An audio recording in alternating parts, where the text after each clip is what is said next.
We spend our lives making memories. We work to overcome obstacles, and we strive to achieve our dreams. We spend time with people who are important to us, and we embark on experiences that we know will be remembered forever. But what if we start to forget everything that our lives have been? What if we begin to helplessly lose everything that has become a part of us?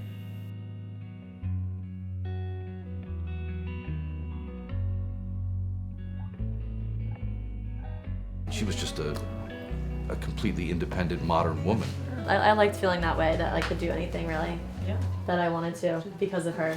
It's enthusiasm. I think it would be just her enthusiasm for things, just to be that way when you walk into the party or the room and make everybody feel good. It was a blessing that we found that house right across the street, and we saw our kids grow up with their grandparents. It was a unique situation. She went to college in Quincy, Illinois for education, and then what'd she last 2 years, and said she wanted to be a stewardess. So that's how she came to the East Coast, because she got stationed or located in Newark, and then got set up with Dad on a blind date, right? Yeah, by another stewardess, and that's how they met. I mean, in hindsight, we really had awesome parents. Like, they did so much for us. They were so caring, but even though my dad worked full time, and my mom was just busy with 4 kids. She just did everything around the house. Plus, she baked all natural homemade bread. Like, she went out of her way to make sure that we ate healthy. And then she volunteered. She did led Girl Scouts and coached soccer. And she was just really involved with the community. But at the same time, she made sure that she really nurtured us. Looking back, we were really lucky. Yeah. We went to Six Flags. We went to the beach all the time. I always going to the beach. And we always went to Spring Lake Beach, which was the old people beach. I remember. Right. I'm like, why? There's no kids here. Come on. She'd say hi to her friends or something. Yeah. She was the first person on Superman. Right. Yeah. First person. The first rider on Superman. Very adventurous, right? Yeah. Yes. She would go on any ride, right? Yeah. And go, come on, kids.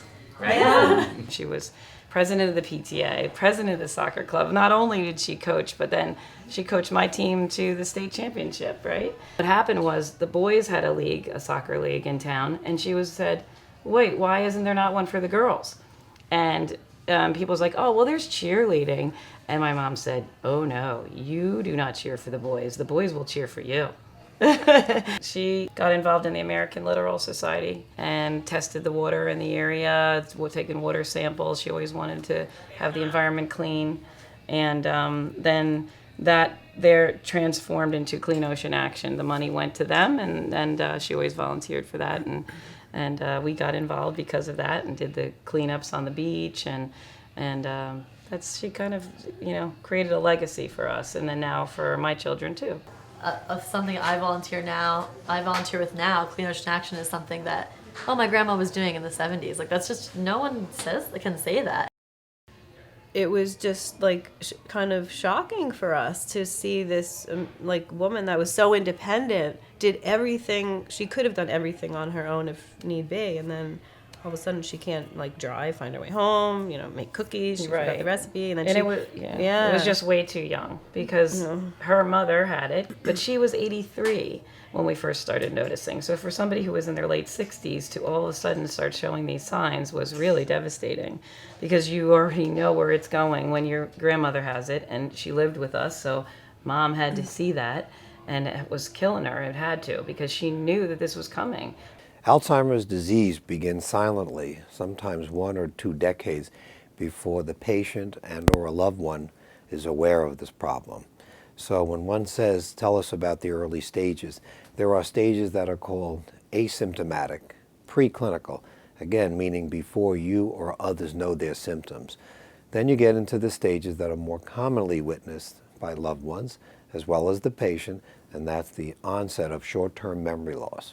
And of course, the older one gets, the more probable Alzheimer's disease will occur. And there are reasons, we think, scientifically based and theoretically based, why, as one ages, Alzheimer's seems to be much more prevalent. The Memory Enhancement Center is a house of hope.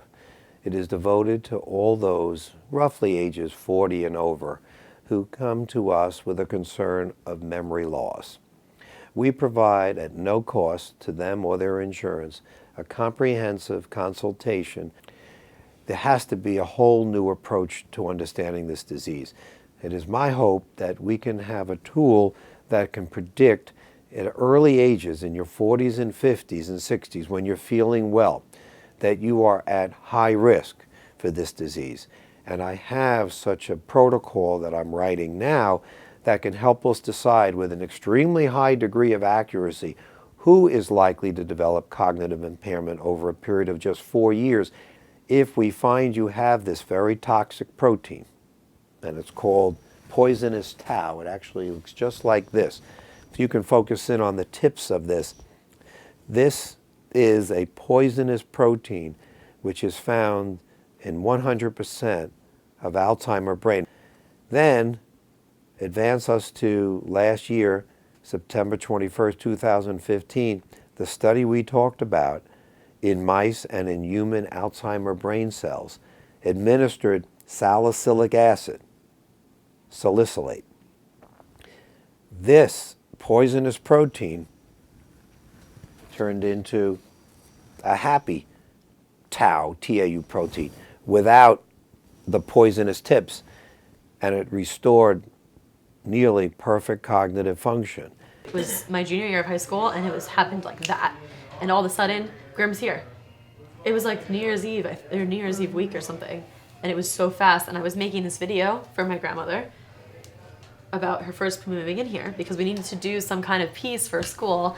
And I really wanted to do it because I thought this was, I thought it was so interesting, like how people go through a physical disease compared to how they go through a mental disease. She was fine, like fit and fine, but it's her brain. So I thought it was just so interesting, and I wanted to look at that. And I'm interviewing her, and I said, "Grandma, what's my name?" And she said, "Pat." I was like, "No, that's you."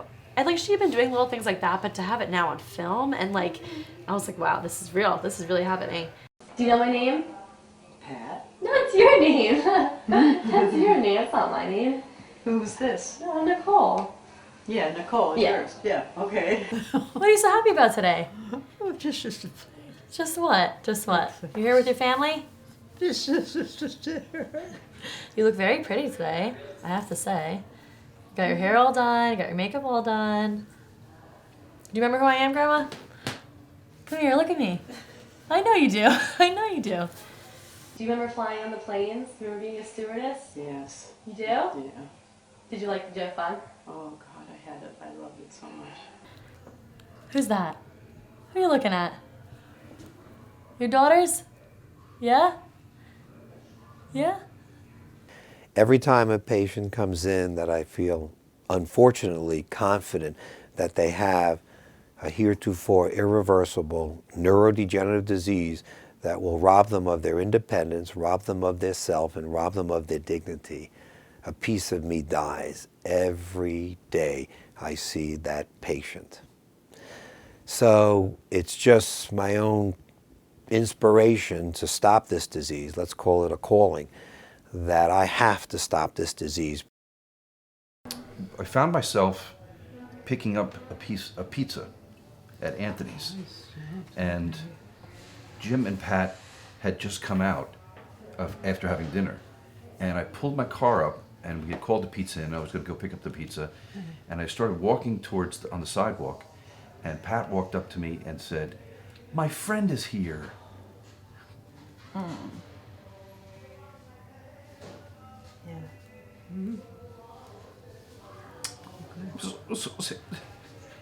remember like the first couple times I noticed anything, but like I remember I was like the one memory that's like kind of vivid. It was like in the winter. I don't remember like what year. I was like 10 or 11, I think.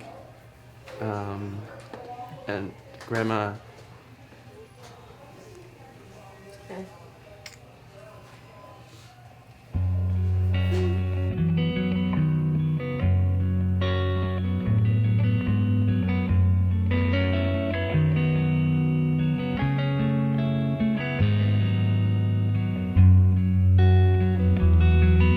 Reddy, always smiling. She has that big smile. Always, always. She minds her own business. She doesn't get into anybody's business. She's cool. Never And gives people sweet. trouble. Never give anybody trouble. Always smiling. Like even though she doesn't like respond to you or like hear what you're saying, she can still get the like comfort that she's happy. Families out there that have it in the family, it's hard, but what can we do? All we can do is to get help. Let somebody step in and help you out because we cannot do it by ourselves. We need help. That's it. So a lot of people miss you, even though you're here. We miss you.